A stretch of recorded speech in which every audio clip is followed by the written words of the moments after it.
Em 2021, quase 30% da população brasileira vive em situação de pobreza.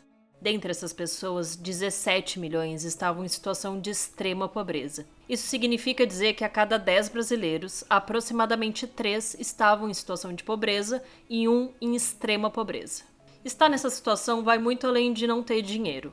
A pobreza impede que as pessoas tenham acesso a uma vida digna. Não há alimento, nem educação e tampouco qualidade de vida.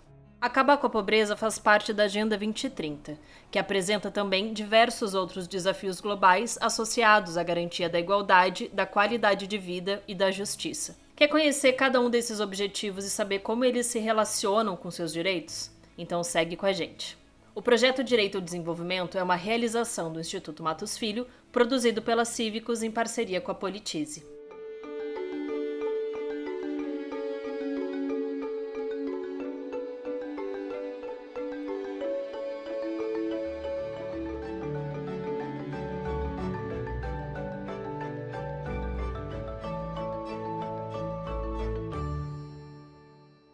Os ODS que abordam diretamente as necessidades humanas, como saúde, educação, qualidade de vida e justiça, são reunidos no que é chamado de dimensão social da Agenda 2030. Dos 17 objetivos, 6 fazem parte dessa dimensão: erradicação da pobreza, fome zero e agricultura sustentável, saúde e bem-estar, educação de qualidade, igualdade de gênero e redução das desigualdades. Cada país pode adaptar as metas dos ODS de acordo com a sua realidade, estabelecendo estratégias e políticas específicas para alcançar os objetivos.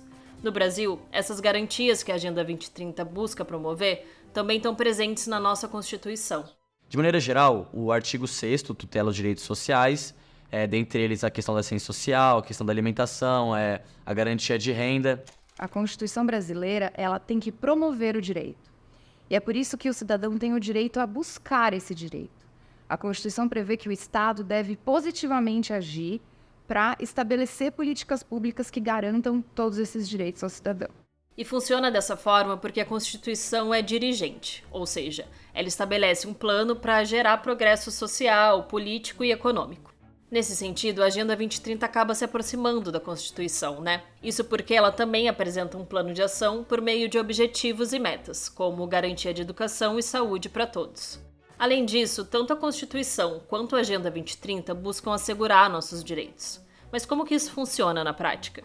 Bom, o ODS 5, por exemplo, tem como objetivo alcançar a igualdade de gênero e empoderar todas as mulheres e meninas.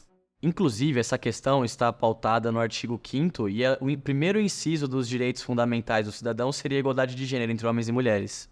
Esse objetivo também orienta que os países possuam mecanismos para acabar com a violência contra a mulher.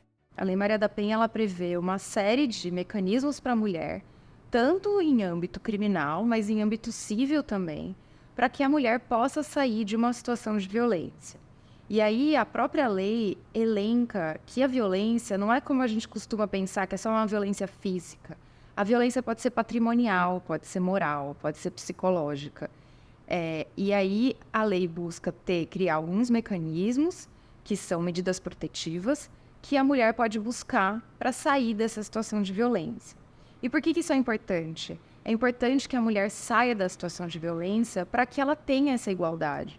Numa situação de violência, a mulher está sempre numa situação de desigualdade com o homem. Essa lei foi editada em 2006 e é um marco na proteção das mulheres. A partir disso, muitos progressos aconteceram no tema e, hoje em dia, há juízes que se especializam em lidar com casos de violência contra as mulheres. Então, com a criação de novas leis, todo o legislativo se modifica para cumprir as novas exigências, o que acaba por possibilitar um país mais justo e igualitário. A lei de eleições também foi introduzida no sentido de garantir maior efetividade e a inclusão das mulheres na vida política, ou seja, ela obriga que os partidos permitam que pelo menos 30% dos seus candidatos sejam mulheres. A criação de leis é fundamental para a redução das desigualdades no Brasil. E por quê? Porque o Brasil conta, infelizmente, com populações muito marginalizadas. E só por meio da criação de leis que essa população consegue aparecer e ter direitos mínimos garantidos. E, infelizmente, a desigualdade no Brasil vai muito além da questão de gênero. Até os dias de hoje, permanecemos como um dos países com maior desigualdade social e de renda em todo o mundo. O ODS 10, quando ele fala da redução das desigualdades, ele passa por vários pontos. Eu acho que dentre eles a gente pode citar alguns exemplos de extremo sucesso no contexto brasileiro, pelo menos em implementar essas políticas públicas de igualdade. Não estou dizendo aqui que a gente tem um sucesso absoluto hoje na questão de resultados da implementação dessas políticas, mas hoje a gente tem os mecanismos para que elas sejam estabelecidas. A gente tem hoje o Estatuto da Igualdade Racial, que vai tratar sobre a desigualdade racial, sobre a discriminação, e como isso vai ser tratado e afetado, tipifica crimes. E o que isso significa? Para que algo seja definido como crime, por exemplo, é necessário que exista uma lei que o caracterize como tal. Então, quando o racismo é caracterizado como crime, se torna possível punir as pessoas por comportamentos racistas e proteger possíveis vítimas, o que contribui para a promoção da igualdade. Tá curtindo o vídeo? Então já deixa seu like. Outro jeito de reduzir a desigualdade e os preconceitos é o incentivo à educação de qualidade. O ODS 4 quer garantir que todos tenham acesso a uma educação inclusiva e tenham a oportunidade de aprender. Mas no Brasil, como a Constituição aborda esse direito? Ali no início da sessão que trata do direito à educação, a Constituição já traz logo de cara que a educação é um direito de todos e que é dever do Estado e da família garantir que esse direito seja concretizado.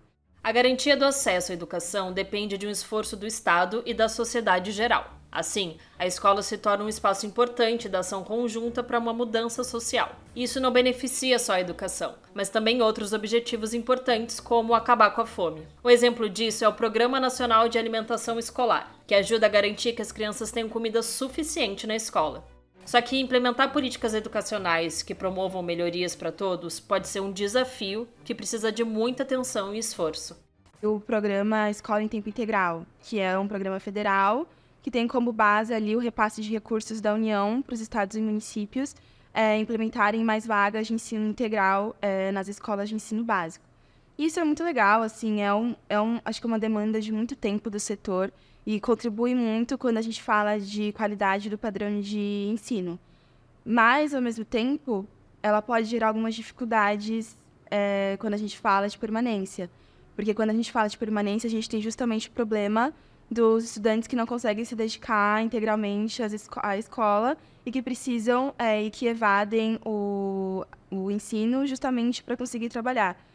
E aí, enfim, não é uma alternativa retirar o programa ou tirar completamente de pauta, mas o programa isolado pode não funcionar para algumas realidades. Nesse caso, a pobreza pode dificultar o acesso à educação, já que muitos jovens precisam trabalhar. Percebe como os ODS se relacionam? Assim, ao alcançar as metas de erradicação da pobreza, também há aumento da permanência escolar. Então, muitas vezes é necessário que esses programas sejam criados em conjunto com outros, por exemplo, programas de distribuição de renda, que garantam que, efetivamente, os objetivos que foram estabelecidos ali no início consigam ser concretizados, sabe? Sem que eles sejam só um objetivo que não está pautado nas realidades que a gente conhece no Brasil. Os ODS da dimensão social estão profundamente conectados, mas também se relacionam com outros ODS e suas respectivas dimensões, econômica, ambiental e institucional. Reconhecer as particularidades do Brasil é muito importante para a criação de políticas públicas e ações conjuntas que sejam realmente efetivas. Quer conhecer as outras dimensões da Agenda 2030? Então continue acompanhando o projeto.